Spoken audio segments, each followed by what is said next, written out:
Բարև բոլորին։ Քանի որ անցած խաղի ժամանակ ես պարտվեցի, գնել եմ պաղպաղակ։ Եվ հիմա կփորձարկենք, եթե պաղպաղակը համով լինի, կփորձարկենք Ալեքսի հետ բոլոր իսպանական պաղպաղակները։ Սկսեցինք։ Շոկոլադնի պաղպաղակը։ Այն որ շոկոլադնի եմ սիրում, դրա համար Էլենին ասեցի շոկոլադնի առնի։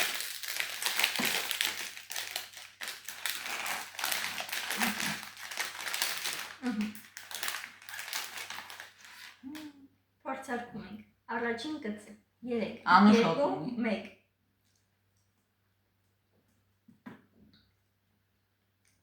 Կոֆեի համ է տալիս։ Համով։ Որտեղ վրան կոֆե է նկարած։ Ես մեկը հավանեցի։ Շոտ համով էր։ Այո։ Գնահատում եմ 10-ից 10։ Ես։ Հաջողություն։